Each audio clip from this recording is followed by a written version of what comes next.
Hey everyone, welcome back. Today we're going to be going over how to light a mil-spec lantern. I'm going to try to keep this pretty brief. I'm not going to go over too much as far as like the spare parts, the funnel, anything like that. I'm going to make a separate video going over this particular lantern and a SMP mil-spec lantern a little bit more in depth.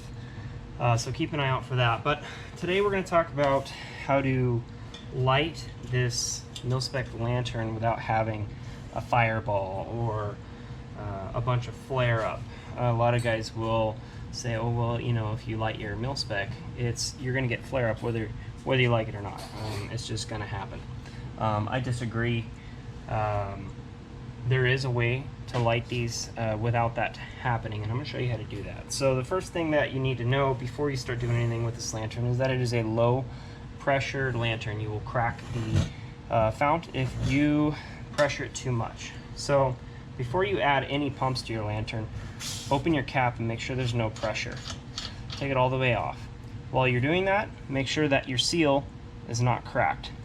The reason I say that is if you're pulling this out of Grandpa's garage or something like that, or you just got it, make sure that that is good. If it's not, do not light the lantern. Replace that seal first. You can do it with an O-ring if you have one on hand, just in the interim. So the next thing, if you're going to pump it up, is you just turn that about a quarter turn, cover the hole with your thumb, pressurize it 3 times. Just 3. That's all you need for now. So you're going to take the lid off, or the vent I mean, and set it just to the side. This has a captive nut. Unlike some other Coleman lanterns, this one stays in place. What you're more than likely going to see is all of this is going to be black. It's all going to be soot. The inside of your vent is all going to be black soot. Makes for a really messy operation. I just got done wiping this one down because that's how it was when I got it. And if you can tell, I did just replace this mantle as the old one was kind of falling apart. So I put a gold top mantle in here because they're very heavy duty and durable, and I really like this lantern. I'd like to use it more. So obviously it's a single mantle lantern. You've got your generator here. And really that's all there is to it. It's a very simple operation. There's no eccentric block, there's nothing to turn, there's no tip to clean unless you remove the generator to do so, which I'll be going over in more detail in the next video. However, for purposes of lighting it, you can attempt to light it without addressing any of the tip cleaning issues, but just be aware that if it starts to flare up, you're going to want to close your valve, close everything, let it burn out, or extinguish it if necessary. So as I said, we've got 3 pumps in it right now. So what you're going to do is you're just going to crack this valve for just a second. You really shouldn't hear anything, you shouldn't hear much. So you're going to kind of feel like, well, I don't really think that did anything, and you're going to want to put more pumps in it. Don't do that.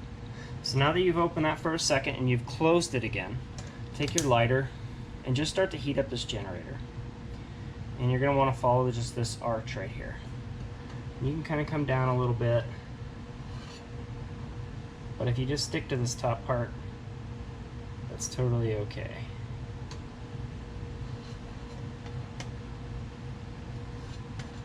So this takes a little bit longer, but it is effective. If you're not in the field, you're not a soldier, you're not somebody that maybe doesn't have time to worry about how their lantern works, there's no reason to really set it on fire. Previously, I think they made the instructions in that way so that soldiers could practically light their lantern on fire, and then it would burn down into, you know, something that was working just fine. It was disposable. But if you're going camping, you don't want to light your lantern on fire. Who's going to be looking at you like you're crazy? So that's why I prefer this method. It's just a little bit more controlled. So I'm going to open that valve again. Let some more of that fuel come up. So now we've got this kind of warmed up. We're basically preheating the generator. I'm going to put I'm going to put 3 more pumps in. So now we're going to have 6 total. I'm going to open the valve again. Now I'm going to come down to this mantle because I can start to hear it. You can kind of see it starting to burn. So I'm just going to let that do its thing for now. It's going to be really dim. I've only got this open a quarter turn. And as that fuel starts to come through, that is now basically heating that generator, which you were just doing with your lighter. As you can see, there's no fireball. You will still get a little bit, as we'll see in a moment, but we're now basically preheating our generator without lighting the lantern on fire. So I'm going to open it up a little bit more. Thankfully, my furnace just went off, so you might be able to hear me a little better. Okay. So now I'm going to go back and I'm going to close it. I'm going to put 6 more pumps. So we've got 12 in there now. And I'm going to go ahead and do it again.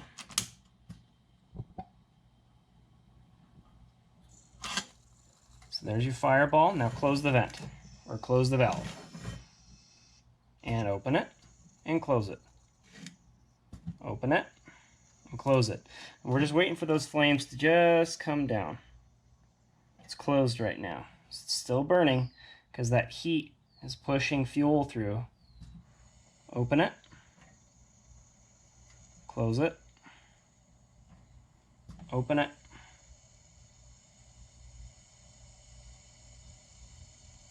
close it. And what I'm doing by opening and closing it is I'm just trying to keep the flare up as low as possible. Because essentially, all we're doing right now is we're trying to get heat into that generator. Because once that generator is completely preheated, it's going to burn clean. So now I'm opening it all the way. I always go back about a quarter turn. So as you can see, we're really not burning correctly just yet. But it's still preheating, and I'm just going to kind of let it do this for a minute. And I'm going to stand by just to make sure nothing happens. I could always just quickly close this if need be. But as that heat builds up in there, it's going to work itself out. It's going to clean all the crud, anything that's in there. So now I'm going to add the last 8 pumps.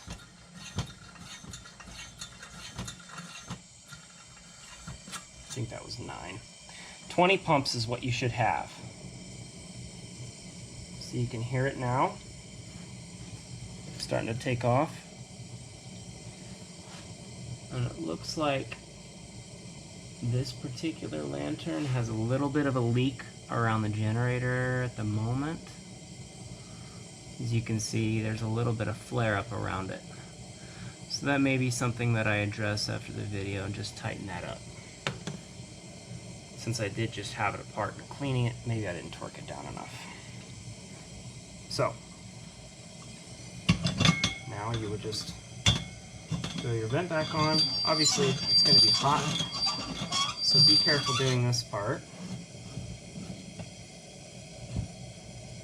So, make sure your valve's closed, your cap's tight, and that's all there is to it. I mean, and you can see there's still a little bit. I've got some leakage around my generator, so I'll fix that after the video, but it's still working great. So we were able to light this without creating a mess inside of your lantern, and we were able to do it without scaring your neighbors if you're out camping and you want to use this lantern. There's no need to have a big fireball or 2 or 3 foot flames. You just got to preheat that generator.